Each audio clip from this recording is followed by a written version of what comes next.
The digital asset sector is booming. Over the past few years, the digital asset sector hype has increased by many folds. At some point, the investor community began viewing it as the next gen currency and has been used by many companies as a valid merchandising option. But is that all needed for it to become a legal tender? Is it another bubble? If that has caught your attention, tag along with us till the end to find out the answer. Before we begin, don't forget to hit that subscribe button and turn on the post notifications so that you don't miss out on any of such content. Is the digital asset sector overhyped? Will it surpass the value of the paper currencies? The modern world has always been seeking ways to generate effortless money. Since the nascent stage of such digital assets, the investor community loved it for the growth it exhibited over the years and viewed it as a solid investment choice. However, utility case is one thing that can't be overlooked in the long run. Imagine you're holding several millions of dollars worth Bitcoin, Ethereum, or NFT. However, if it ceases to find a real life utilizing a case, then it's just a matter of time before it collapses. On that note, cryptocurrencies began considering utility cases as a significant factor. Bitcoin introduced the concept of decentralization back in 2009. Little did we know that the sector would skyrocket. Bitcoin and Ethereum, being the trendsetters or early comers, have established a solid stance for themselves in the crypto universe. Regulatory concerns hopped onto the boat with the surge in growth and reception. The SEC versus Ripple's lawsuit in the US, and the Indian government is adamant about digital assets' legal status. China's approach to Bitcoin proves that not every country provides a crypto-friendly atmosphere. As we mentioned earlier, regulators, enforcement agencies, and tax authorities are still debating how to rein in digital assets, and the investor community wonders how they can use them legally. Fortunately or unfortunately, it all depends on which country you are in. Even though cryptocurrencies like Bitcoin and Ethereum are used to buy goods and services, no uniform international laws were introduced to regulate Bitcoin. While countries like Canada, the US, and the UK allow the use of digital tokens, countries like China and Egypt are still reluctant to legalize it. In countries where digital assets are illegal, these can be used as a merchandising option or transaction mod. It is the reason precisely what provoked the regulatory concerns for governments. The charm of the digital asset sector remains its independence from government authorities. While some officials are against the idea of using such assets due to lack of control and illicit, the majority introduced regulatory laws under their country's anti-money laundering and counter-financing of terrorism laws, AML or CFT, to prevent its use for these purposes.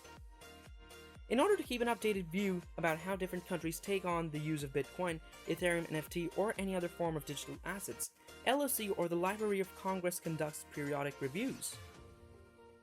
Last November, LOC reported 103 countries instructed their financial regulatory authorities to introduce regulations regarding cryptocurrencies and their use in AML CFT.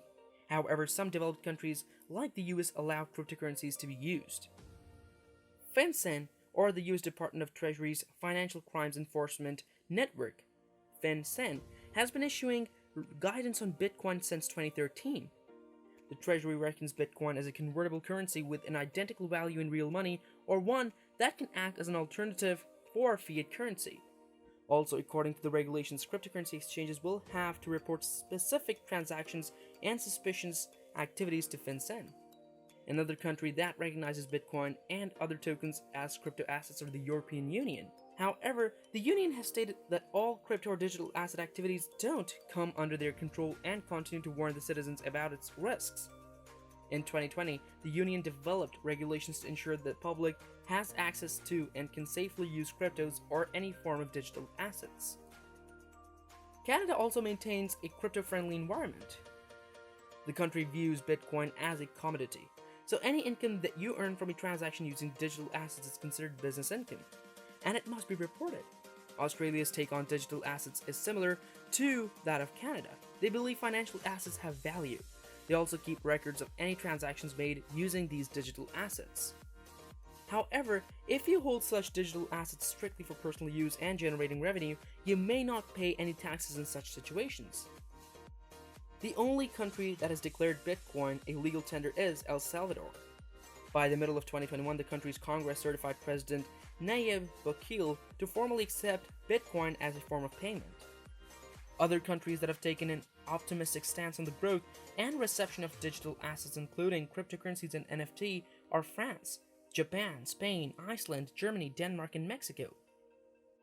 While the digital asset saga has attracted the global investor community and is welcomed in many parts of the world, some countries are still skeptical about its volatility and decentralized nature. Some authorities perceive it as a threat to the existing monetary systems and are concerned it will strengthen illicit activities like drug trafficking, terrorism, and money laundering. A couple of nations have outright banned the use of such digital assets, while others have cut off any system essential for trading and use of digital assets. About 42 countries have issued implicit bans, including Bahrain, Kuwait, Maldives, and so on. 9 countries have issued absolute prohibitions, includes China, Egypt, Iraq, Tunisia, Bangladesh, Morocco, Nepal, Qatar, Algeria. The Finance Secretary of India TV, Somantan, recently stated that Bitcoin, Ethereum, or NFT will never become legal tender. He also added that the only digital asset issued by Reserve Bank of India (RBI) would be considered a legal tender. According to him, the digital rupee issued would be of RBI but will be digital. One can purchase non-digital assets with the digital rupee, like buying an ice cream or other commodities using our wallet or payments through the UPI platform. Rest all, including Bitcoin, Ethereum, or the booming NFTs, will never become legal tender. So Manathan stated that the cryptocurrencies are assets whose value is defined by people and not the government, and that value will not have government authorization. The government won't be responsible for any imposed loss and does not guarantee that such investments will succeed. However, he also clarified that things that are not regarded as legal can't be considered illegal. The government suggests that people invest in these digital assets at their own risk, so Manathan revealed that the regulatory actions taken by the government will be decided after broad consultation. The government will also observe the trend followed in other countries. A 30% tax rate will be imposed on digital assets transfers. Except for agriculture, any additional revenue is taxable as per the government strategy. One factor we can't overlook is that the sector is booming alarmingly, despite all the odds, and more investors are jumping onto the trend. With more regulatory concerns popping up, the investor community has been demanding authorities to deliver regulatory clarity on the usage of such digital assets.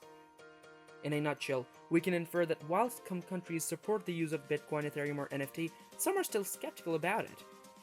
Whether or not these digital assets would be considered legal tender globally remains an unanswered question. With mass adoption, many countries might ease their regulatory laws and promote a crypto-friendly environment in the coming years. What do you think will happen? Will digital assets attain the legal tender title?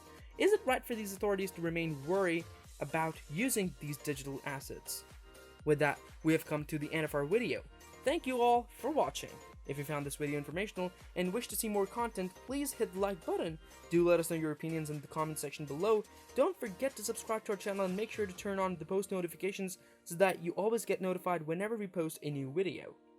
Till then, keep watching our other videos. We'll see you guys in the next one. Goodbye.